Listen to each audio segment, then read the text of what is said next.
Punjabi radio USA ਸੁਣ ਰਹੇ ਸਾਰੇ ਹੀ ਮਾਣਯੋਗ ਅਤੇ ਸਤਿਕਾਰਤ ਸਰੋਤਿਆਂ ਨੂੰ ਪੰਜਾਬੀ ਰੇਡੀਓ USA ਦੀ ਟੀਮ ਅਤੇ ਮੈਂ ਰਾਜ ਕਰਨਵੀਰ ਸਿੰਘ ਵੱਲੋਂ ਆਪ ਜੀ ਨੂੰ ਬਹੁਤ ਹੀ ਪਿਆਰ ਸਤਿਕਾਰ ਸਹਿਤ ਦੋਨੋਂ ਹੱਥ ਜੋੜ ਕੇ ਨਿੱਘੀ ਜਿਹੀ ਸਤਿ ਸ੍ਰੀ ਅਕਾਲ ਸਭ ਨੂੰ ਜੀਆਂ ਨੂੰ ਆਖਦੇ ਹਾਂ। ਸੋ ਤੇ ਪ੍ਰੋਗਰਾਮ ਜਿਹੜਾ ਜੀ ਲੈ ਕੇ ਹਾਜ਼ਰ ਹੋ ਚੁੱਕੇ ਹਾਂ, ਪ੍ਰੋਗਰਾਮ ਇਲੈਕਸ਼ਨ ਐਕਸਪ੍ਰੈਸ, ਜਿਸ ਦੇ ਵਿੱਚ ਬਹੁਤ ਚਰਚਿਤ ਜਿਹੜੀਆਂ ਚੋਣਾਂ ਹੋ ਹਟੀਆਂ ਆ ਇਸ ਟਾਈਮ ਪੰਜਾਬ ਦੇ ਵਿੱਚ, ਲੋਕ ਸਭਾ ਇਲੈਕਸ਼ਨ ਦੀਆਂ, ਪਾਰਲੀਮੈਂਟ ਇਲੈਕਸ਼ਨ ਦੀਆਂ, ਅਤੇ ਉਹਨਾਂ ਦੇ ਉੱਤੇ ਜਿਹੜੀ ਆਪਾਂ ਗੱਲਬਾਤ ਆ ਉਹ ਕਰਾਂਗੇ, ਹਮੇਸ਼ਾ ਕਰ ਰਹੇ ਹਾਂ ਪਿਛਲੇ ਕਾਫੀ ਚਿਰ ਤੋਂ। ਸਾਡੇ ਨਾਲ ਪਟਿਆਲਾ ਸਟੂਡੀਓਜ਼ ਤੋਂ ਜੁੜ ਚੁੱਕੇ ਨੇ ਬਲਤੇਜ ਪੰਨੂ ਜੀ। ਬਲਤੇਜ ਪੰਨੂ ਜੀ, ਜੀ ਆਇਆਂ ਨੂੰ ਸਤਿ ਸ੍ਰੀ ਅਕਾਲ ਹੈ ਜੀ। ਸਤਿ ਸ਼੍ਰੀ ਅਕਾਲ ਜੀ, ਧੰਨਵਾਦ ਜੀ, ਮਿਹਰਬਾਨੀ। ਅਤੇ ਬਲਤੇਜ ਪੰਨੂ ਜੀ, ਆਪਾਂ ਜਿਹੜੀ ਆਪਣੀ ਗੱਲਬਾਤ ਜਿਹੜੀ ਆ ਜੀ ਸ਼ੁਰੂ ਕਰਦੇ ਹਾਂ। ਅੱਜ ਦੇ ਜਿਹੜੇ ਪਹਿਲੇ ਮੁੱਖ ਜਿਹੜੇ ਆ ਸਵਾਲ ਉਸ ਦੇ ਵੱਲ ਵੱਧਦੇ ਆ। ਕਾਫੀ ਚਰਚਾ ਦੇ ਵਿੱਚ ਅੱਜ ਇਹ ਸ਼ਖਸੀਅਤ ਆ, ਇਹ ਰਹੀ ਆ ਇੱਕ ਹਿਸਾਬ ਦੇ ਨਾਲ ਕਾਫੀ ਦਿਨਾਂ ਤੋਂ ਜਿਹੜਾ ਜੀ ਇਹ ਚਰਚਾ ਦੇ ਵਿੱਚ ਹੀ ਨੇ। ਮਜੀਠੀਆ, ਵਿਕਰਮ ਮਜੀਠੀਆ, ਇਹ ਅੱਜ ਸ਼੍ਰੀ ਅਕਾਲ ਤਖ਼ਤ ਸਾਹਿਬ ਦੇ ਸਾਹਮਣੇ ਪੇਸ਼ ਹੋਏ। ਇਹਨਾਂ ਨੂੰ ਜਿਹੜੀ ਇੱਕ ਧਾਰਮਿਕ ਸਜ਼ਾ ਜਿਹੜੀ ਆ ਉਹ ਸੁਣਾਈ ਗਈ ਆ। ਇਸ ਦੇ ਉੱਤੇ ਦੱਸੋ ਵੀ ਇੱਕ ਤਾਂ ਸਜ਼ਾ ਦੇ ਵਿੱਚ ਕੀ ਕੀ ਇਹਨਾਂ ਨੂੰ ਸੁਣਾਇਆ ਗਿਆ, ਅਤੇ ਤੁਹਾਡੀ ਕੀ ਟਿੱਪਣੀ ਆ ਇਸ ਸਜ਼ਾ ਦੇ ਉੱਤੇ, ਅਤੇ ਬਾਕੀ ਜਿਹੜੀਆਂ ਪਾਰਟੀਆਂ ਆ ਜਾਂ ਬਾਕੀ ਧਾਰਮਿਕ ਜਿਹੜੀਆਂ ਪਾਰਟੀਆਂ ਆ ਉਹ ਇਹਨਾਂ ਦੇ ਉੱਤੇ ਕੀ ਕਹਿੰਦੀਆਂ ਆ? ਇੱਕ ਤਾਂ ਜਥੇਦਾਰ ਦੇ ਜੀ ਉਹ ਆਪਸ ਦੇ ਵਿੱਚ ਹੀ ਪਾਟੇ ਰਹੇ, ਕਿਉਂਕਿ ਜਿਹੜੇ ਤਖਤ ਪਟਨਾ ਸਾਹਿਬ ਦੇ ਜਥੇਦਾਰ ਇਕਬਾਲ ਸਿੰਘ ਸੀਗੇ ਜੀ, ਉਹਨਾਂ ਦੇ ਉੱਤੇ ਇਤਰਾਜ਼ ਇੱਥੇ ਹੋਇਆ ਸੀਗਾ, ਤੇ ਉਹਨਾਂ ਨੂੰ ਮੁੜ ਕੇ ਇਹ ਮੀਟਿੰਗ ਜਿਹੜੀ ਛੱਡਣੀ ਪਈ। ਗਿਆਨੀ ਗੁਰਬਚਨ ਸਿੰਘ ਹੋਰਾਂ ਨੇ ਸਿਹਤ ਖਰਾਬ ਹੋਣ ਦੀ ਵਜ੍ਹਾ ਕਰਕੇ ਉਹਨਾਂ ਨੇ ਮੀਟਿੰਗ ਜਿਹੜੀ ਆ ਉਹ ਛੱਡੀ ਹੈ। ਜਦੋਂ ਕਿ ਇਸ ਮਾਮਲੇ ਦੇ ਉੱਤੇ ਦੇਖਿਆ ਜਾਵੇ ਤਾਂ ਜਥੇਦਾਰ ਸਾਹਿਬ ਕਿਉਂ ਗੁੰਮਰਾਹ ਕਰ ਰਹੇ ਨੇ, ਝੂਠ ਬੋਲਣ ਵਾਲੀ ਗੱਲ ਹੀ ਹੈ ਜੀ। ਸਭ ਨੂੰ ਪਤਾ ਹੈ ਕਿ ਜਿਹੜੇ ਨੰਦਗੜ੍ਹ ਨੇ, ਬਲਵੰਤ ਸਿੰਘ ਨੰਦਗੜ੍ਹ, ਉਹਨਾਂ ਨੇ ਇਤਰਾਜ਼ ਉਠਾਇਆ ਸੀਗਾ ਕਿ ਉਹਨਾਂ ਨੂੰ ਨਹੀਂ ਬੈਠਣਾ ਚਾਹੀਦਾ ਮੀਟਿੰਗ 'ਚ, ਜਿਹਦੀ ਵਜ੍ਹਾ ਕਰਕੇ ਉਹ ਮੀਟਿੰਗ ਦੇ ਵਿੱਚ ਨਹੀਂ ਬੈਠੇ। ਜਿਹੜੀ ਇਹ ਸਜ਼ਾ ਸੁਣਾਈ ਗਈ ਹੈ ਜੀ ਬਿਕਰਮ ਸਿੰਘ ਮਜੀਠੀਆ ਹੋਰਾਂ ਨੂੰ, ਉਹਨਾਂ ਨੂੰ ਜਿਹੜੀ ਲੰਗਰ ਦੀ ਹੱਥੀਂ ਸੇਵਾ ਕਰਨ ਦੇ ਵਾਸਤੇ 5 ਤਖਤਾਂ ਦੇ ਉੱਤੇ ਅਕਾਲ ਤਖ਼ਤ ਸਾਹਿਬ ਤੇ ਆ ਕੇ ਫਿਰ ਅਖੰਡ ਪਾਠ ਕਰਾਉਣਾ, 3 ਦਿਨ ਲੰਗਰ ਦੇ ਜਿਹੜੇ ਜੂਠੇ ਭਾਂਡੇ ਨੇ ਉਹ ਸਾਫ਼ ਕਰਨੇ, ਗੁਰਬਾਣੀ ਸੁਣਨ ਦੀ ਜਿਹੜੀ ਸਜ਼ਾ ਉਹ ਲੱਗੀ ਹੈ। ਔਰ ਇਹ ਆਖਿਆ ਜੀ ਕਿ ਬਾਅਦ ਦੇ ਵਿੱਚ ਸਾਰਾ ਕੁਛ ਕਰਕੇ ਫਿਰ ਅਕਾਲ ਤਖ਼ਤ ਸਾਹਿਬ ਦੇ ਉੱਤੇ ਜਿਹੜਾ ਪੇਸ਼ ਹੋਣਗੇ। ਜਿਹੜਾ ਸਵਾਲ ਹੈ ਜੀ ਮੇਰਾ ਖਿਆਲ ਸਭ ਤੋਂ ਵੱਡਾ ਤਾਂ ਇਹ ਆ ਕਿ ਜਿਹੜੀ ਗੁਰਬਾਣੀ ਸੁਣਨੀ, ਅਖੰਡ ਪਾਠ ਕਰਵਾਉਣਾ, ਲੰਗਰ ਦੇ ਜੂਠੇ ਬਰਤਨ ਜਿਹੜੇ ਨੇ ਉਹ ਸਾਫ਼ ਕਰਨੇ, ਇਹ ਸਜ਼ਾ ਕਿਉਂ ਆ ਜੀ? ਜੀ ਸਜ਼ਾ ਤਾਂ ਨਹੀਂ ਹੋਣੀ ਚਾਹੀਦੀ ਕੰਮ ਹੈ, ਪਰ ਸਜ਼ਾ ਜਿਹੜੀ ਉਹ ਸਾਰੇ ਜਗ੍ਹਾ ਦੇ ਉੱਤੇ ਹੀ ਲਿਖਿਆ ਜੀ ਕਿ ਉਹਨਾਂ ਨੂੰ ਸਜ਼ਾ ਜਿਹੜੀ ਆ ਉਹ ਸੁਣਾਈ ਗਈ ਹੈ। ਪਰ ਜਥੇਦਾਰ ਸਾਹਿਬ ਜਿਹੜੇ ਨੇ ਜੀ, ਉਹਨਾਂ ਨੇ ਇੱਕ ਕਿਸਮ ਦੇ ਨਾਲ ਸਕਿਨ ਸੇਵ ਕਰਨ ਦੀ ਕੋਸ਼ਿਸ਼ ਕੀਤੀ ਆ ਅਕਾਲੀ ਦਲ ਦੀ। ਇਸ ਕਰਕੇ ਵੋਟਾਂ ਪੈਣ ਤੋਂ ਬਾਅਦ ਉਹਨਾਂ ਨੇ ਇਹ ਜਿਹੜਾ ਜੀ ਪਟਾਰੀ ਦੇ ਵਿੱਚੋਂ ਸੱਪ ਕੱਢਿਆ। ਪਹਿਲਾਂ ਨਹੀਂ, ਜੇ ਸਨੀ ਦਿਓਲ ਦੀ ਕੋਈ ਫਿਲਮ ਆ ਰਹੀ ਹੈ ਤੇ ਉਹਦੇ ਵਾਸਤੇ ਤੁਰੰਤ ਮੀਟਿੰਗ ਹੋ ਜਾਂਦੀ ਹੈ ਵੀ ਸਿੰਘ ਸਾਹਿਬ ਦੀ ਗ੍ਰੇਟ ਲਿਖਣਾ ਜਾਂ ਸਿੰਘ ਸਾਹਿਬ ਦੀ ਗ੍ਰੇਟ ਲਿਖਣਾ। ਗੁਰਬਾਣੀ ਸੀਰੀਅਲ ਨਾ ਰੱਖਿਆ ਗਿਆ, ਗੁਰਬਾਣੀ ਕਿਸੇ ਦਾ, ਉਹਦੇ ਵਾਸਤੇ ਨਾਲ ਦੀ ਨਾਲ ਮੀਟਿੰਗ ਜਿਹੜੀ ਲੱਗ ਜਾਂਦੀ ਆ ਕਿ ਕੱਲ ਤੋਂ ਸੀਰੀਅਲ ਸ਼ੁਰੂ ਹੋ ਰਿਹਾ, ਇਸ ਕਰਕੇ ਨਾਂ ਨਹੀਂ ਰੱਖਿਆ ਜਾ ਸਕਦਾ। ਇਹ ਇੱਕ ਬੜਾ ਗੰਭੀਰ ਮਸਲਾ ਸੀਗਾ। ਇਹਦੇ ਉੱਤੇ ਡੀਲੇ ਕਿਉਂ ਕਰ ਦਿੱਤਾ ਜਥੇਦਾਰ ਸਾਹਿਬਾਨ ਨੇ, ਇਹ ਸਮਝ ਤੋਂ ਪਰੇ ਵਾਲੀ ਗੱਲ ਰਹੀ। ਜੀ ਬਿਲਕੁਲ।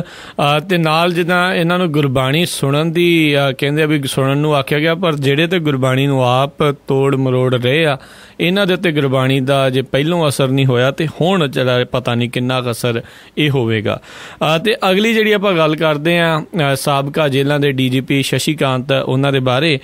ਸ਼ਸ਼ੀ ਕਾਂਤ ਹੁਣਾਂ ਨੇ ਚਿੰਤਾ ਜ਼ਾਹਿਰ ਕੀਤੀ ਆ ਵੀ ਉਹਨਾਂ ਦੇ ਉੱਤੇ ਸਰਕਾਰ ਦੁਆਰਾ ਜਿਹੜਾ ਜੀ ਕੋਈ ਝੂਠਾ ਪਰਚਾ, ਝੂਠਾ ਕੇਸ ਜਿਹੜਾ ਆ ਉਹ ਦਰਜ ਕੀਤਾ ਜਾ ਸਕਦਾ ਆ, ਕਿਉਂਕਿ ਉਹਨਾਂ ਨੇ ਪਿਛਲੇ ਦਿਨਾਂ ਦੇ ਵਿੱਚ ਕਾਫੀ ਵੱਡਾ ਤਹਿਲਕਾ ਜਿਹੜਾ ਜੀ ਕੀਤਾ ਸੀਗਾ ਪੰਜਾਬ ਦੀ ਸਿਆਸਤ ਦੇ ਵਿੱਚ।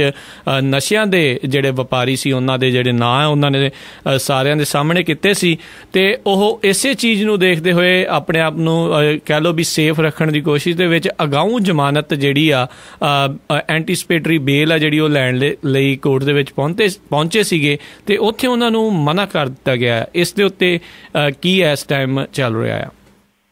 ਜੀ 5 ਅਹਿਮ ਨੇਤਾ ਜਿਹੜੇ ਨੇ ਜੀ, ਜਿਹੜੇ ਅਕਾਲੀ ਦਲ ਦੇ ਨੇ, ਉਹਨਾਂ ਦੇ ਵਿੱਚ ਕੁਝ ਮੰਤਰੀ ਵੀ ਨੇ ਜਿਨ੍ਹਾਂ ਦੇ ਨਾਮ ਲਏ ਸੀਗੇ ਜੀ ਸ਼ਸ਼ੀ ਕਾਂਤ ਹੋਰਾਂ ਨੇ ਕਿ ਇਹ ਡਰੱਗ ਸਮਗਲਿੰਗ ਦੇ ਵਿੱਚ ਸ਼ਾਮਲ ਨੇ ਜੀ। ਤੋ ਉਹਦੀ ਵਜ੍ਹਾ ਕਰਕੇ ਸ਼ਸ਼ੀ ਕਾਂਤ ਹੋਰਾਂ ਦਾ ਇਹ ਕਹਿਣਾ ਜੀ ਕਿ ਉਹਨਾਂ ਦੇ ਉੱਤੇ ਸਰਕਾਰ ਜਿਹੜਾ ਜੀ ਉਹ ਝੂਠਾ ਸੱਚਾ ਪਰਚਾ ਜਿਹੜਾ ਜੀ ਉਹ ਦਰਜ ਕਰ ਸਕਦੀ ਹੈ, ਉਹਨਾਂ ਨੂੰ ਕਿਸੇ ਕੇਸ ਦੇ ਵਿੱਚ ਉਲਝਾਇਆ ਜਾ ਸਕਦਾ ਹੈ।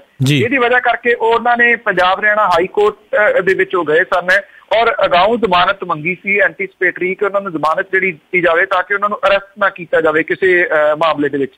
ਪੰਜਾਬ ਹਰਿਆਣਾ ਹਾਈ ਕੋਰਟ ਜਿਹੜੀ ਆ ਜੀ, ਉਹਨਾਂ ਨੇ ਇਹ ਕਿਹਾ ਕਿ ਸਿਰਫ ਜਿਹੜਾ ਜੀ ਇਸ ਕਰਕੇ ਜ਼ਮਾਨਤ ਨਹੀਂ ਦਿੱਤੀ ਜਾ ਸਕਦੀ ਕਿ ਉਹਨਾਂ ਨੂੰ ਖਦਸ਼ਾ, ਉਹਨਾਂ ਨੇ ਕਿਹਾ ਕੁਝ ਸੋਲਿਡ ਜਿਹੜਾ ਜਾਂ ਤਾਂ ਤੁਸੀਂ ਜਿਹੜਾ ਲਿਆ ਕੇ ਦੱਸੋ ਤੇ ਤਾਂ ਤੁਹਾਨੂੰ ਜਿਹੜੀ ਐਂਟੀਸਪੇਟਰੀ ਆ ਉਹ ਦਿੱਤੀ ਜਾਊਗੀ।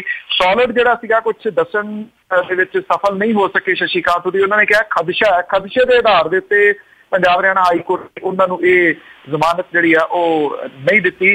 ਹਾਲਾਂਕਿ 10 ਬੰਦਿਆਂ ਦੇ ਨਾਮ ਜਿਹੜੇ ਦੱਸਦੇ ਨੇ ਸ਼ਸ਼ੀ ਕਾਂਤ ਹੋਰੀ ਕਿ 10 ਨੇ, ਉਹਨਾਂ ਦੇ ਨਾਮ ਅਜੇ 5 ਦੇ ਆਏ ਨੇ, 5 ਦੇ ਹੋਰ ਦੱਸਣੇ ਨੇ। ਮੈਂ ਇਹ ਵੀ ਦੱਸਣਾ ਕਿ ਇਹ ਮਾਮਲਾ ਪੰਜਾਬ ਹਰਿਆਣਾ ਹਾਈ ਕੋਰਟ ਦੇ ਵਿੱਚ ਹੀ ਹੈ। ਜੀ ਜੀ, ਸੁਣਵਾਈ ਛੇਤੀ ਹੋਣ ਵਾਲੀ ਹੈ ਜੀ।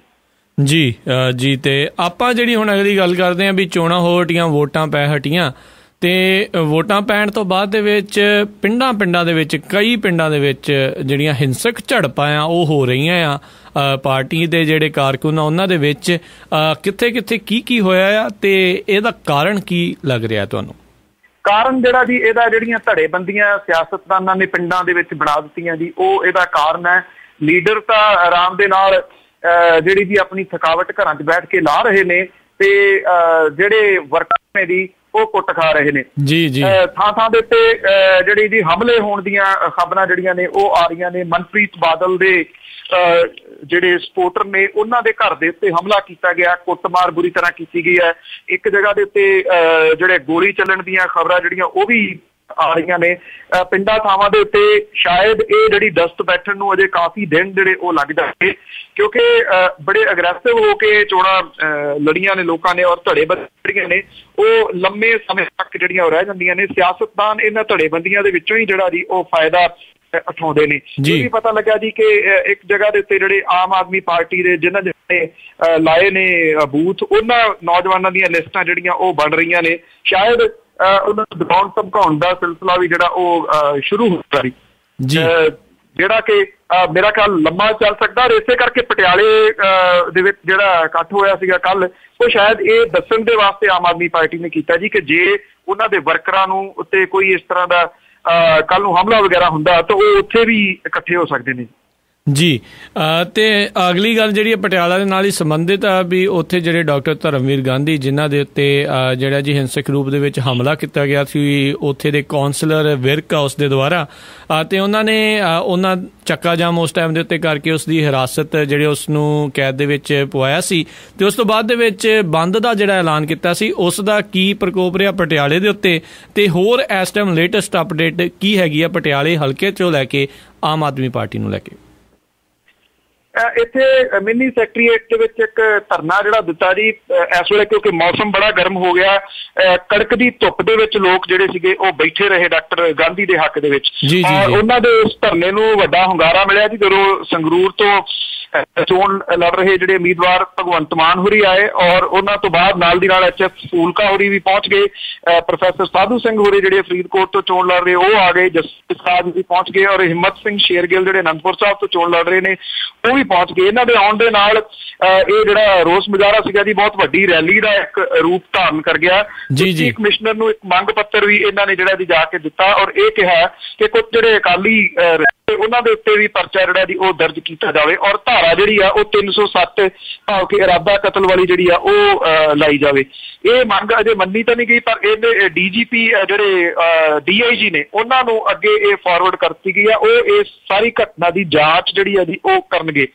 ਹੈਰਾਨੀ ਵਾਲੀ ਗੱਲ ਇਹ ਰਹੀ ਕਿ ਜਦੋਂ ਜਿਹੜਾ ਇਹ ਵਿਵਾਦਿਤ ਕੌਂਸਲਰ ਆ ਵਿਰਕ ਜਿਹਨੇ ਹਮਲਾ ਕੀਤਾ ਡਾਕਟਰ ਗਾਂਧੀ ਤੇ, ਜਦੋਂ ਉਹਨੂੰ ਕੱਲ ਅਦਾਲਤ ਦੇ ਵਿੱਚ ਪੇਸ਼ ਕੀਤਾ ਗਿਆ ਤਾਂ ਉਹਦੇ ਨਾਲ ਚੱਲ ਰਹੇ ਸਨ ਜੀ ਸੁਰਜੀਤ ਸਿੰਘ ਰਖੜਾ ਹੋਰਾਂ ਦੇ ਭਰਾ ਚਰਨਜੀਤ ਸਿੰਘ ਰਖੜਾ ਤੇ ਹਰਿੰਦਰਪਾਲ ਸਿੰਘ ਟੌੜਾ ਜਿਹੜਾ ਕਿ ਗੁਰਚੰਦ ਸਿੰਘ ਟੌੜਾ ਹੋਰਾਂ ਦਾ ਦੋਤਰਾ, ਉਹਦੇ ਨਾਲ ਇਸ ਤਰ੍ਹਾਂ ਚੱਲ ਰਹੇ ਸਨ ਜਿਵੇਂ ਉਹਨੂੰ ਸਕਾਊਟ ਕਰਕੇ ਜਾਂ ਉਹਦਾ ਗਾਰਡ ਜਿਹੜੇ ਜੀ ਬਣ ਕੇ ਉਹਨੂੰ ਲਿਜਾ ਰਹੇ ਨੇ ਵਿਰਕ ਨੂੰ।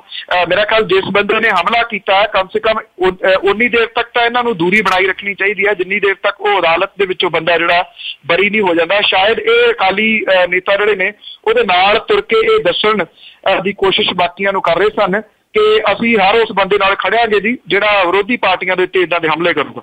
ਜੀ ਤੇ ਆਪਾਂ ਜਿਹੜੀ ਅਗਲੀ ਗੱਲ ਕਰਦੇ ਹਾਂ ਜਿਹੜੇ ਅਰਵਿੰਦ ਕੇਜਰੀਵਾਲ ਅਤੇ ਨਰਿੰਦਰ ਮੋਦੀ ਨੂੰ ਲੈ ਕੇ ਆ ਤੇ ਇਸ ਟਾਈਮ ਜਿਹੜੀਆਂ ਖਬਰਾਂ ਆ ਇਹ ਮਿਲ ਰਹੀਆਂ ਵੀ ਜਿਹੜੇ ਅਰਵਿੰਦ ਕੇਜਰੀਵਾਲ ਆ ਉਹ ਇਸ ਟਾਈਮ ਵੱਧ ਚਰਚਾ ਦਾ ਜਿਹੜਾ ਵਿਸ਼ਾ ਹੈ ਉਹ ਬਣੇ ਹੋਇਆ ਨਰਿੰਦਰ ਮੋਦੀ ਨਾਲੋਂ। ਕਿੱਥੇ ਜਿਹੜੀ ਇਸ ਟਾਈਮ ਇਹਨਾਂ ਦੇ ਬਾਰੇ ਜਿਹੜੀ ਜ਼ਿਆਦਾ ਗੱਲ ਚੱਲ ਰਹੀ ਆ?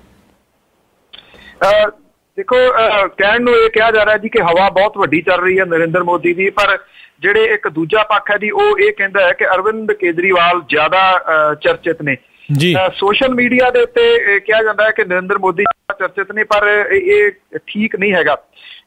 ਜਿਹੜੇ ਸੋਸ਼ਲ ਮੀਡੀਆ ਦੇ ਉੱਤੇ ਅਰਵਿੰਦ ਕੇਜਰੀਵਾਲ ਜਿਹੜੇ ਨੇ ਜੀ, ਉਹ ਨਰਿੰਦਰ ਮੋਦੀ ਤੋਂ ਕਿਤੇ ਜਿਹੜਾ ਜੀ ਉਹ ਅੱਗੇ ਕਹੇ ਜਾ ਸਕਦੇ ਨੇ ਜੀ। 40 ਲੱਖ ਤੋਂ ਉੱਪਰ ਜਿਹੜਾ ਬੰਦਾ ਜੀ ਉਹ ਉਹਨਾਂ ਦੇ ਨਾਲ ਸੋਸ਼ਲ ਮੀਡੀਆ ਦੇ ਉੱਤੇ ਜੁੜਿਆ ਬੈਠਾ ਹੈ। 35 ਲੱਖ ਦੇ ਕਰੀਬ ਜਿਹੜਾ ਜੀ 36 ਕੁ ਲੱਖ ਦੇ ਨੇੜੇ ਤੇੜੇ ਦਾ ਅੰਕੜਾ ਜਿਹੜਾ ਉਹ ਨਰਿੰਦਰ ਮੋਦੀ ਹੋਰਾਂ ਦਾ ਹੈ। 11 ਕੁ ਲੱਖ ਦਾ ਅੰਕੜਾ ਜਿਹੜਾ ਜੀ ਉਹ ਰਾਹੁਲ ਗਾਂਧੀ ਹੋਰਾਂ ਦਾ ਹੈ। ਰਾਹੁਲ ਗਾਂਧੀ ਹੋਰੀ ਪਛੜ ਕੇ ਚੱਲ ਰਹੇ ਨੇ। ਜਿਹੜੇ ਪ੍ਰਾਈਮ ਟਾਈਮ ਹੈ ਟੀਵੀ ਦਾ, ਉਹਦੇ ਉੱਤੇ ਜਿਹਦਾ ਜ਼ਿਆਦਾ ਚਰਚਾ ਹੁੰਦਾ ਹੈ ਉਹ ਚਾਹੇ ਕਿਸੇ ਵੀ ਰੂਪ ਦੇ ਵਿੱਚ ਹੋਵੇ। 28% ਜਿਹੜੇ ਉਹ ਅਰਵਿੰਦ ਕੇਜਰੀਵਾਲ ਹੋਰੀ ਕਬਜ਼ਾ ਕਰੀ ਬੈਠੇ ਨੇ ਪ੍ਰਾਈਮ ਟਾਈਮ ਦੇ ਉੱਤੇ, 24% ਨਰਿੰਦਰ ਮੋਦੀ ਤੇ 5% ਰਾਹੁਲ ਗਾਂਧੀ ਜਿਹੜੇ ਨੇ ਜੀ ਉਹ ਇੱਥੇ ਕਬਜ਼ਾ ਕਰੀ ਬੈਠੇ ਨੇ। ਭਾਵੇਂ ਸੋਸ਼ਲ ਮੀਡੀਆ ਚਾਹੇ ਦੂਜਾ ਮੀਡੀਆ, ਉਹਦੇ ਉੱਤੇ ਅਰਵਿੰਦ ਕੇਜਰੀਵਾਲ ਜਿਹੜੇ ਨੇ ਜੀ ਉਹ ਕਿਸੇ ਨਾ ਕਿਸੇ ਰੂਪ ਦੇ ਵਿੱਚ ਵੱਧ ਚਰਚਿਤ ਨੇ ਨਰਿੰਦਰ ਮੋਦੀ ਤੋਂ ਜੀ।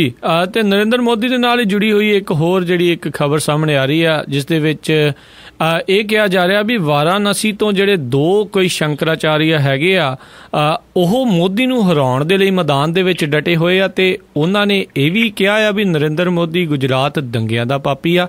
ਇਸ ਦੇ ਉੱਤੇ ਕੀ ਚੱਲ ਰਿਹਾ? ਵਾਰਾਣਸੀ ਦੇ ਵਿੱਚ ਜਿਹੜੇ ਲੋਕ ਕਹਿੰਦੇ ਆ ਕਿ ਉੱਥੇ ਤਾਂ ਬ੍ਰਾਹਮਣ ਵੋਟ ਏਡੀ ਵੱਡੀ ਗਿਣਤੀ ਦੇ ਵਿੱਚ ਹੈ ਕਿ ਨਰਿੰਦਰ ਮੋਦੀ ਤਾਂ ਉੱਥੋਂ ਹਾਰ ਹੀ ਨਹੀਂ ਸਕਦਾ, ਉਹਨਾਂ ਦੀਆਂ ਕਿਆਸ ਰਾਈਆਂ ਜਿਹੜੀਆਂ ਉਲਟ ਪੁਲਟ ਹੋ ਸਕਦੀਆਂ ਨੇ। ਜਿਹੋ ਜਿਹਾ ਉੱਥੇ ਫਾਈਟ ਜਿਹੜੀ ਆ ਉਹ ਬਣਦੀ ਜਾ ਰਹੀ ਹੈ। ਜਿਹੜੇ ਹੁਣ ਬਾਕੀ ਥਾਵਾਂ ਤੋਂ ਵਿਹਲੇ ਹੋ ਕੇ ਜਿਹੜੇ ਆਮ ਆਦਮੀ ਪਾਰਟੀ ਵਾਲੇ ਨੇ ਜੀ ਉਹ ਤੁਰ ਪਏ ਨੇ ਵਾਰਾਣਸੀ ਵੱਲ ਨੂੰ ਚੋਣ ਪ੍ਰਚਾਰ ਜਿਹੜਾ ਕਰਨ ਦੇ ਵਾਸਤੇ। ਭਗਵੰਤ ਮਾਨ ਨੂੰ ਵੀ ਸੱਦਾ ਦਿੱਤਾ ਗਿਆ ਜੀ, ਉਹ ਭਲਕੇ ਵਾਰਾਣਸੀ ਦੇ ਵਿੱਚ ਜਿਹੜਾ ਜਾ ਰਹੇ ਨੇ। ਵਾਰਾਣਸੀ ਤੇ ਅਮੇਠੀ ਵਾਲੀ ਜਿਹੜੀ ਸੀਟ ਆ ਇਸ ਵੇਲੇ ਬਹੁਤ ਚਰਚਿਤ ਆ, ਵਾਰਾਣਸੀ ਵਾਲੀ ਖਾਸ ਤੌਰ ਦੇ ਉੱਤੇ। ਤੇ 12 ਤਰੀਕ ਨੂੰ ਇੱਥੇ ਵੋਟਾਂ ਪੈਣੀਆਂ ਨੇ। ਇੱਥੋਂ ਦਾ ਜਿਹੜਾ ਨਤੀਜਾ ਹੈ ਵਾਰਾਣਸੀ ਦਾ ਉਹ ਬਹੁਤ ਸਾਰੇ ਲੋਕਾਂ ਨੂੰ ਹੈਰਾਨ ਕਰੂਗਾ ਜੀ। ਜੀ ਜੀ। ਤੇ ਅਗਲੀ ਜਿਹੜੀ ਆਪਾਂ ਗੱਲ ਕਰਦੇ ਹਾਂ ਪੰਜਾਬ ਦੇ ਵਿੱਚ ਮੁੜ ਕੇ ਵਾਪਸ ਆਉਂਦੇ ਹੋਏ, ਵੀ ਜਿਹੜੇ ਅਕਾਲੀ ਅਤੇ ਕਾਂਗਰਸੀ ਆ ਉਹ ਹੁਣ ਅਖਬਾਰਾਂ ਦੇ ਵਿੱਚ ਵੀ ਮੰਨ ਰਹੇ ਆ, ਹਰ ਇੱਕ ਪਾਸੇ ਗੱਲ ਵੀ ਜਿਹੜੀ ਚੱਲ ਰਹੀ ਆ ਵੀ ਉਹਨਾਂ ਦੀ ਜਿਹੜੀ ਨੀਂਦ ਉਡਾਈ ਹੋਈ ਆਮ ਆਦਮੀ ਪਾਰਟੀ ਨੇ, ਇਸ ਦੇ ਉੱਤੇ ਕੀ ਚੱਲ ਰਿਹਾ? ਅਕਸਰ ਇਹ ਹੁੰਦਾ ਜੀ ਕਿ ਜਦੋਂ ਵੋਟਾਂ ਪੈ ਕੇ ਹਟ ਜਾਂਦੀਆਂ ਨਾ, ਫਿਰ ਉਦੋਂ ਬਾਅਦ ਰਿਲੈਕਸ ਕਰਦੀਆਂ ਨੇ ਪਾਰਟੀਆਂ ਦੇ ਜਿਹੜੇ ਉਮੀਦਵਾਰ ਨੇ ਦੋਨੋਂ। ਦੋ ਹੀ ਸੰਦੀ ਹੁਣ ਤੱਕ ਤਾਂ ਉਹ ਅਕਾਲੀ ਭਾਜਪਾ ਵਾਲੇ ਤੇ ਚਾਹੇ ਇਸ ਵਾਰੀ ਇਹ ਆ ਕਿ ਵੋਟਾਂ ਪੈਣ ਤੋਂ ਬਾਅਦ ਜਿੰਨੀ ਨੀਂਦ ਇਹਨਾਂ ਦੋ ਪਾਰਟੀਆਂ ਦੀ ਉੱਡ ਗਈ ਆ, ਸ਼ਾਇਦ ਉਹਨਾਂ ਦੀ ਵੋਟਾਂ ਦੇ ਦੌਰਾਨ ਇੰਨੀ ਨਹੀਂ ਸੀ ਉੱਡੀ। ਜਿਹੜੀਆਂ ਕੈਲਕੂਲੇਸ਼ਨ ਨੇ ਜਮਾ ਘਟਾਓ ਸਾਰੇ ਕਰੀ ਜਾਂਦੇ ਨੇ। ਹੁਣ ਇਹ ਹੈ ਜੀ ਕਿ ਬੀਬੀ ਰਜਿੰਦਰ ਕੌਰ ਭੱਠਲ ਦਾ ਬਿਆਨ ਆ ਗਿਆ ਜੀ ਕਿ ਆਮ ਆਦਮੀ ਪਾਰਟੀ ਜਿਹੜੀ ਆ ਉਹਨੇ ਬਹੁਤ ਤਕੜੀ ਫਾਈਟ ਜਿਹੜੀ ਆ ਜੀ 4 ਸੀਟਾਂ ਦੇ ਉੱਤੇ ਦਿੱਤੀ ਹੈ। ਪਰ ਨਾਲ ਦੀ ਨਾਲ ਇਹ ਵੀ ਬਿਆਨ ਆ ਗਿਆ ਕਿ ਉਹਨੇ ਤਾਂ ਅਕਾਲੀਆਂ ਦੀਆਂ ਵੋਟਾਂ ਤੋੜੀਆਂ ਨੇ, ਕਾਂਗਰਸ ਇਹਦੇ ਵਿੱਚੋਂ ਗੇਨ ਕਰੂਗੀ। ਅਕਾਲੀ ਦਲ ਵਾਲੇ ਕਹਿੰਦੇ ਆ ਕਿ ਨਹੀਂ, ਕਾਂਗਰਸ ਦਾ ਇਹ ਵਹਿਮ ਹੈ। ਇੱਥੇ ਤਾਂ ਆਮ ਆਦਮੀ ਪਾਰਟੀ ਜਿਹੜੀ ਆ ਉਹਨੇ ਕਾਂਗਰਸ ਦਾ ਬਹੁਤ ਨੁਕਸਾਨ ਕੀਤਾ, ਕਿਉਂਕਿ ਐਂਟੀ ਇਨਕਮਬੈਂਸੀ ਜਿਹੜੀ ਆ ਉਹ ਕਾਂਗਰਸ ਵਾਲੀ ਆਮ ਆਦਮੀ ਪਾਰਟੀ ਨੂੰ ਪੈ ਗਈ, ਤੇ ਅਸੀਂ ਜਿਹੜੀ ਆ ਜੀ ਉਹ ਵਿੱਚ ਵਿਚਾਲੇ ਉਹ ਸੀਟ ਜਿਹੜੀ ਆ ਉਹ ਕੱਢ ਜਾਣੀ ਹੈ। ਨਾ ਤਾਂ ਕਾਂਗਰਸ ਆਪਣੀ ਕਾਰਗੁਜ਼ਾਰੀ ਦੇ ਉੱਤੇ ਭਰੋਸਾ ਕਰ ਰਹੀ ਹੈ, ਨਾ ਅਕਾਲੀ ਦਲ ਵਾਲੇ ਆਪਣੀ ਕਾਰਗੁਜ਼ਾਰੀ ਦੇ ਉੱਤੇ ਭਰੋਸਾ ਕਰ ਰਹੇ ਨੇ। ਉਹ ਤਾਂ ਆਮ ਆਦਮੀ ਪਾਰਟੀ ਦੀ ਜਿਹੜੀ ਕਾਰਗੁਜ਼ਾਰੀ ਹੈ ਨਾ ਉਹਦੇ ਉੱਤੇ ਸਾਰੀਆਂ ਕੈਲਕੂਲੇਸ਼ਨ ਜਿਹੜੀਆਂ ਉਹ ਕਰ ਰਹੇ ਨੇ। ਪਰ ਜਿਹੜੀਆਂ ਕੈਲਕੂਲੇਸ਼ਨ ਨੇ ਉਹ ਇਹ ਸਾਹਮਣੇ ਆ ਰਹੀਆਂ ਨੇ ਜੀ ਕਿ ਕੱਲ ਇੱਕ ਮੈਂ ਤੁਹਾਨੂੰ ਰਿਐਲਿਟੀ ਦੀ ਗੱਲ ਜਿਹੜੀ ਦੱਸਦਾ, ਫਰੀਦਕੋਟ ਲੋਕ ਸਭਾ ਹਲਕੇ ਦੇ ਵਿੱਚ ਇੱਕ ਬਜ਼ੁਰਗ ਸਨ, ਉਹਨਾਂ ਨੇ ਮਸ਼ੀਨ ਦੇ ਉੱਤੇ ਵੋਟ ਨਹੀਂ ਸੀ ਪਾਈ ਪਹਿਲਾਂ ਜੀ, ਔਰ ਜਿਹੜਾ ਉੱਥੇ ਅੰਦਰ ਲੱਗਿਆ ਹੋਇਆ ਸੀ ਅਮਲੇ ਵਾਲਾ, ਉਹਨੇ ਕਿਹਾ ਕਿ ਬਾਬਾ ਵੋਟ ਜਿਹੜੀ ਤੇਰੀ ਮੈਂ ਪਾ ਦਿੰਦਾ। ਉਹ ਕਹਿੰਦਾ ਨਹੀਂ, ਵੋਟ ਤਾਂ ਮੈਂ ਆਪ ਹੀ ਪਾਊਂਗਾ, ਮੈਨੂੰ ਇੱਕ ਵਾਰੀ ਸਮਝਾ ਦੇ। ਉਹਨੇ ਸਮਝਾਤਾ। ਉਹ ਬਾਬਾ ਫੇਰ ਬਾਹਰ ਆ ਕੇ ਬੋਲਿਆ ਵੀ ਮੈਨੂੰ ਇੱਥੇ ਮਾਂਜਾ ਤਾਂ ਲੱਭ ਹੀ ਨਹੀਂ ਰਿਹਾ। ਭਾਵ ਕਿ ਉਹ ਜਿਹੜੀ ਮਲਵਈ ਬੋਲੀ ਚ ਮਾਂਜਾ ਕਹਿੰਦੇ ਨੇ। ਤੇ ਜਿਹੜੀਆਂ ਵੋਟਾਂ ਪਈਆਂ ਨੇ ਨਾ ਜੀ ਐਤਕੀ, ਤੇ ਇਸ ਤਰੀਕੇ ਦੇ ਨਾਲ ਪਈਆਂ ਨੇ ਕਿ ਜਿਹੜੇ ਪਹਿਲਾਂ ਨਹੀਂ ਵੀ ਸੀ ਵੋਟ ਪਾਉਂਦੇ ਉਹ ਵੀ ਬਾਹਰ ਜਿਹੜੇ ਨਿਕਲੇ ਨੇ।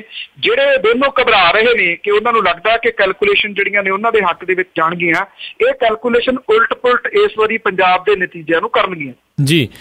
ਤੇ ਅਗਲੀ ਜੇ ਆਪਾਂ ਗੱਲ ਕਰੀਏ, ਇੱਕ ਇਸ ਟਾਈਮ ਲੇਟੈਸਟ ਜਿਹੜੀ ਖਬਰ ਉਹ ਆ ਰਹੀ ਆ ਵੀ ਲਹਿਰਾ ਮੁਹੱਬਤ ਥਰਮਲ ਪਲਾਂਟ ਦੇ ਜਿਹੜੇ 2 ਯੂਨਿਟ ਬੰਦ ਹੋਏ ਆ, ਕੋਲੇ ਦੇ ਸੰਕਟ ਜਿਹੜਾ ਕਿਹਾ ਜਾ ਰਿਹਾ ਆ, ਇਸ ਦੇ ਉੱਤੇ ਕੀ ਲੇਟੈਸਟ ਅਪਡੇਟ ਆ ਜੀ? ਦੇਖੋ, ਮੇਰਾ ਤਾਂ ਸ਼ੁਰੂ ਤੋਂ ਇਹ ਮੰਨਣਾ ਹੈ ਕਿ ਜਿਹੜੇ ਇਹ ਕਹਿੰਦੇ ਸਨ ਜੀ ਕਿ ਬਿਜਲੀ ਸਰਪਲਸ ਹੋ ਗਈ, ਥਰਮਲ ਪਲਾਂਟ ਜਿਹੜੇ ਪਹਿਲਾਂ ਚੱਲਦੇ ਨੇ ਕੋਲਾ ਤਾਂ ਉਹਨਾਂ ਨੂੰ ਪੂਰਾ ਨਹੀਂ ਹੁੰਦਾ। ਕੋਲਾ ਤੁਰਦਾ ਝਾਰਖੰਡ ਤੋਂ ਤਾਂ ਇਹ ਹੁੰਦੀ ਨਾ ਸਿਆਣਪ ਤਾਂ ਵਰਤੀ ਨਹੀਂ ਜਾਂਦੀ ਕਿ ਝਾਰਖੰਡ ਦੇ ਵਿੱਚ ਥਰਮਲ ਪਲਾਂਟ ਲਾ ਲੈਂਦੇ।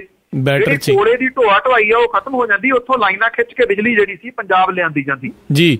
ਉੱਥੇ ਲੇਬਰ ਸਸਤੀ ਹੈ, ਉੱਥੇ ਖਰਚਾ ਜਿਹੜਾ ਘੱਟ ਆਉਂਦਾ। ਪਰ ਮੁਸ਼ਕਿਲ ਇਹ ਹੈ ਜਦੋਂ ਉਹਦੇ ਵਿੱਚ ਹਿੱਸਾ ਪੱਤੀ ਆਪਣਾ ਰੱਖਣਾ ਹੋਵੇ ਤੇ ਫਿਰ ਕਿਹੜਾ ਇਹੋ ਜਿਹੀ ਗੱਲ ਜਿਹੜੀ ਉਹ ਸੋਚੂਗਾ। ਇਹ ਮੁਸ਼ਕਿਲ ਜਿਹੜੀ ਆ ਪੈਦਾ ਹਰ ਸਾਲ ਹੁੰਦੀ ਆ, ਹੁਣ ਫੇਰ ਹੋ ਗਈ।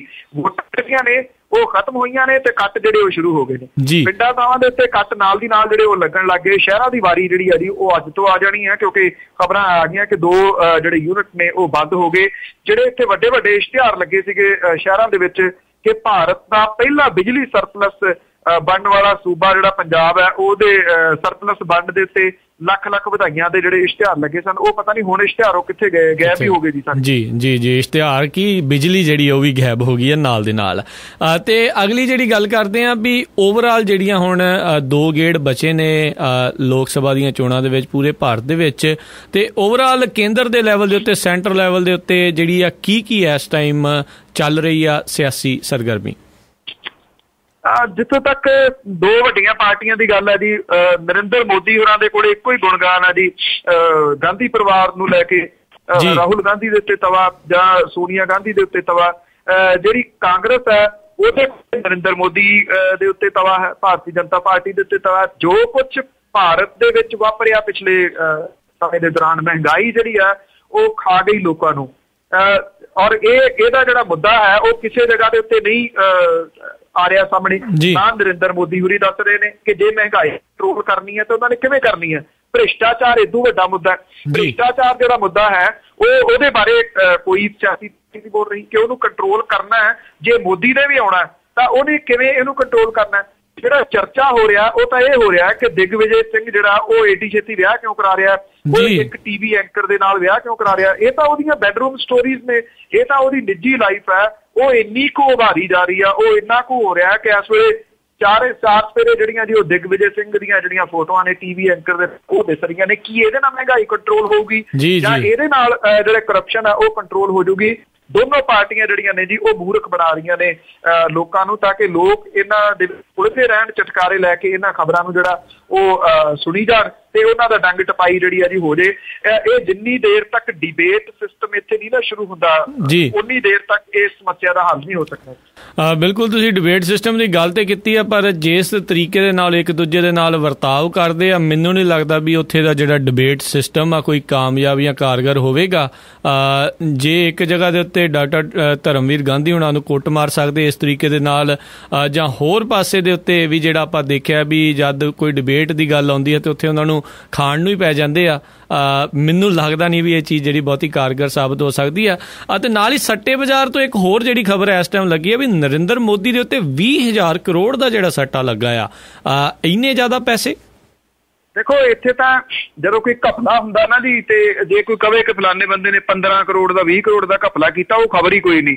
ਉਹ ਕਹਿੰਦੇ ਥੋੜੀ ਖਬਰ ਆ, ਕੋਈ 1500 ਕਰੋੜ ਦਾ ਘਪਲਾ ਹੋਵੇ, 5000 ਕਰੋੜ ਦਾ ਘਪਲਾ ਹੋਵੇ ਤਾਂ ਲਾਇਆ ਜਿਹੜੇ, ਕਿਉਂਕਿ ਬਲੈਕ ਮਨੀ ਦੇ ਵਿੱਚ ਪੈਸਾ ਇੰਨਾ ਹੈ ਜੀ, ਅੰਨਾ ਪੈਸਾ ਜਿਹੜਾ ਜੀ ਪਿਆ, ਜਿਹਦੇ ਕਰਕੇ ਇਹਦਾ ਜਿਹੜਾ ਸੱਟਾ ਲੱਗਣਾ ਉਹ ਕੋਈ ਏਡੀ ਵੱਡੀ ਗੱਲ ਜਿਹੜੀ ਆ ਉਹ ਨਹੀਂ ਹੈ।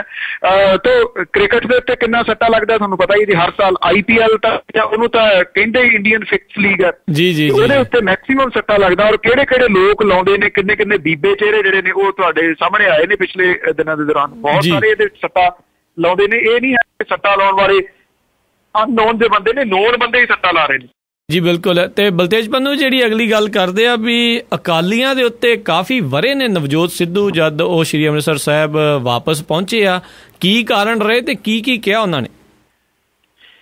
ਉੱਥੇ ਆਉਣ ਤੋਂ ਬਾਅਦ ਜੀ ਜਦੋਂ ਵੋਟਾਂ ਪਈਆਂ ਨੇ ਤੇ ਉਹ ਨਾਲ ਦੀ ਨਾਲ ਇੱਥੇ ਅੰਮ੍ਰਿਤਸਰ ਆ ਗਏ, ਔਰ ਇੱਥੇ ਉਹਨਾਂ ਨੇ ਆਪਣੇ ਘਰ ਦੀ ਚੱਠ ਜਿਹੜੀ ਆ ਉਹ ਕੀਤੀ ਆ। ਘਰ ਦੇ ਵਿੱਚ ਉਹਨਾਂ ਨੇ ਗ੍ਰਹਿ ਪ੍ਰਵੇਸ਼ ਕੀਤਾ ਔਰ ਉਹਨਾਂ ਦੇ ਆਉਂਦਿਆਂ ਸਾਰ ਰਗੜੇ ਜਿਹੜੇ ਨੇ ਉਹ ਅਕਾਲੀ ਦਲ ਨੂੰ ਲਾਏ ਨੇ। ਉਹਨਾਂ ਨੂੰ ਪੁੱਛਿਆ ਗਿਆ ਕਿ ਕਿਉਂ ਨਹੀਂ ਆਏ ਚੋਣਾਂ ਦੇ ਵਿੱਚ, ਉਹ ਕਹਿੰਦੇ ਕਿ ਬਾਦਲ ਸਾਹਿਬ ਨਹੀਂ ਸੀ ਚਾਹੁੰਦੇ, ਮੈਂ ਨੁਕਸਾਨ ਹੁੰਦਾ ਇਸ ਕਰਕੇ ਨਹੀਂ ਮੈਂ ਆਏ।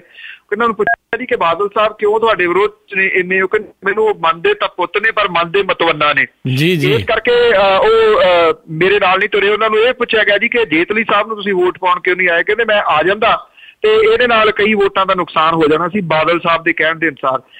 ਨਾਲ ਦੀ ਨਾਲ BJP ਦੇ ਉੱਤੇ ਵੀ ਉਹਨਾਂ ਨੇ ਅੰਮ੍ਰਿਤਸਰ ਵਾਲੀ ਤੇ ਰਗੜੇ ਜਿਹੜੇ ਉਹ ਲਾਏ ਨੇ। ਉਹ ਕਹਿੰਦੇ ਇਹ ਤਾਂ ਕਠਪੁਤਲੀਆਂ ਨੇ, ਅਕਾਲੀ ਦਲ ਜਿਵੇਂ ਕਹਿੰਦਾ ਓਦਾਂ ਇਹ ਨੱਚੀ ਜਾਂਦੇ ਨੇ।